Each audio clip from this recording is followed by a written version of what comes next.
Hi, I'm a good law abiding citizen of India and I'm here to share the horrible experience I had with the top notch hospitals of Delhi. Past 2 days, I'm not able to come out of the trauma what I faced at the hands of Medanta Hospital, Gurgaon.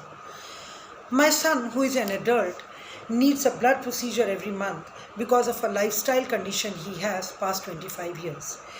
It is a life-saving thing for him and he cannot do without it. Post his COVID tests and all his treatments, it was his time to get that monthly procedure done. But to our alarm, for 4 days we kept going to all the hospitals of Delhi, but they would not give us the bed for one day. All they were interested was to take the bed for at least 10 to 12 days, and that too after paying a package of 15 to 20 lakhs. I kept on saying that he just needs a blood transfusion, a blood procedure, which will just take 4 hours and which is a routine with every hospital and they know about it. But they would not listen to us. I kept going to all the top notch and even the small hospitals. I went to Max Saket, I went to Colmet, I went to City Hospital, I went to Apollo Hospital. I went everywhere best possible, even the small nursing homes. They would refuse point blankly. Now I tried using all the pulls and the references, but I could not still get it. After long wait, my brother tried his best and then he got me a room at Medanta Hospital in Gurgaon. All they wanted me was to get my son admitted there, and they point blankly told us nobody is going to accompany him because of the corona scare we had, which we quickly agreed to. Now once when my son early morning at 8:30 gets to the hospital, after 1.5 hours we get a call from the hospital to transfer 2 lakh rupees immediately. I was shocked. I said, you had given us 3,200 rupees for the procedure plus the room charges. What is the 2 lakh rupees for? Straight away they kept, they relentlessly refused and said whatever the things are, they are different. As of now, you have got to pay 2 lakhs or then we are not able to do the procedure. I argued with them. I made them understand, and we will not believe they started negotiating with me like a sabji mandi. They said, okay, how much are you ready to give? Would you give 1.5? Okay, would you give 1 lakh? Okay, give us 90,000 rupiah. This was the kind of scenario, and that too on the telephone. I kept on the phone and I called the person who had arranged the bed for me. And when they spoke to each other, did I get a call? Okay, ma'am, you can deposit 25,000 rupees. Which was also more, but then I just kept quiet and we transferred the money. Now my son, who's there in the hospital at 8:30 in the morning, the whole day till 6:30, nobody entered his room. Neither a nurse, nor a doctor, nor a peon. He kept asking for a glass of water. He kept asking for hot water. He kept asking for lunch. He wanted to talk to the doctors, but nobody would come. He kept ringing bell. Nobody would come. Till 6:30 in the evening, nobody came. At 9:30 afterwards, at 9:30 in the night, the procedure began, that too without the doctor. The nurse came in and she started the procedure and she went away. Crossing our fingers and doing the prayers, we said, okay, let the things go on smoothly. And little did we realize when we came to know that the procedure, only half the procedure they were giving. I again started calling doctors in the middle of the night, to which they said, oh, okay, they totally forgot about it and never mind, they'll do early in the morning. We again kept quiet and we prayed, and then early in the morning they began the procedure, which ended at 8 o'clock. Now my son was ready to be discharged. He was all ready. We started calling at the hospital and they again started with the same negotiations.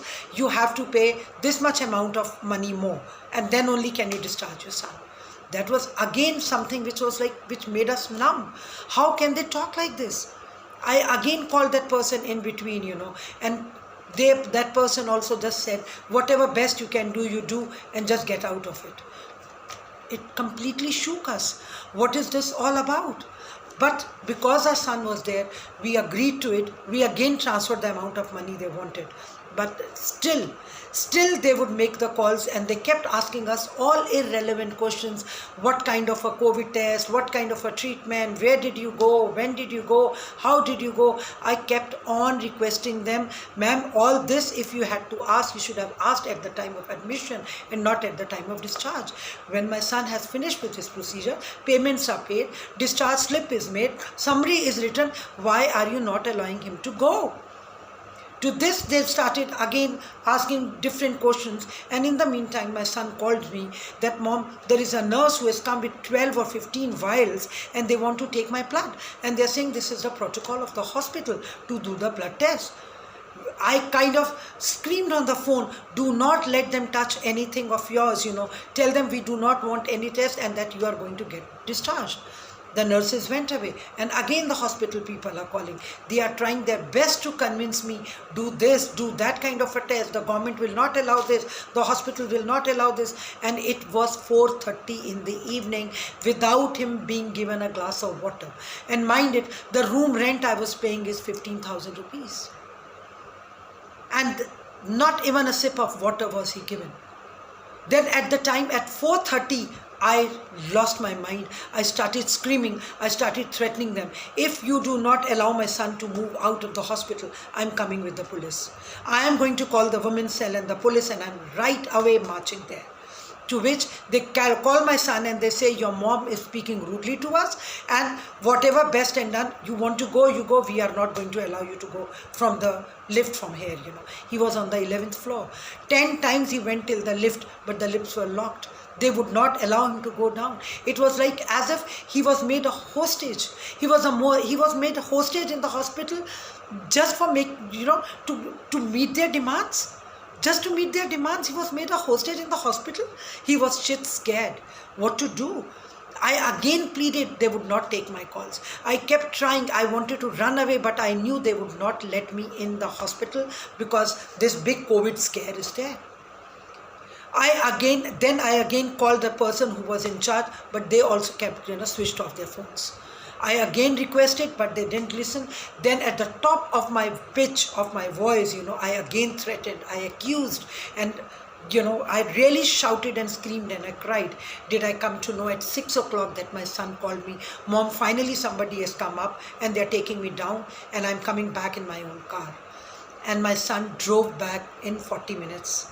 And we could barely breathe those 40 minutes. Now tell me, Mr. Kejriwal, tell me the Prime Minister of India, is this what the citizens of India are getting? We pay our taxes on time. We are doing everything best possible. You make us clap, you make us ring the bells for these kind of people? These butcher khanas, what they have made? Save us from these butchers. Save us from these butchers. Today I'm an educated and aware woman. I could still fight. I could still argue. How about the people who succumb to their threats, who succumb to the scare what they put in them? I'm again telling you, nothing is required. Nothing was required. They just try to force us with their pressures, and they try to make us emotional by taking big names of the medicines and the treatments and something, and, fleece money from us. These big hospitals, they take big loans to make big hospitals, and then they fleece money like this. Mr. Naresh Trehan, or I would say Dr. Naresh Trehan, who is the owner of this big hospital, when he comes on the TV, he acts as if he's a devta of some place. But does he know what is going under his nose? How many people are being fleeced? How many people are being killed unnecessarily? Request to the Indian people, please be alert. Be alert not only with COVID, but also with the drivers of these COVID who are driving us crazy.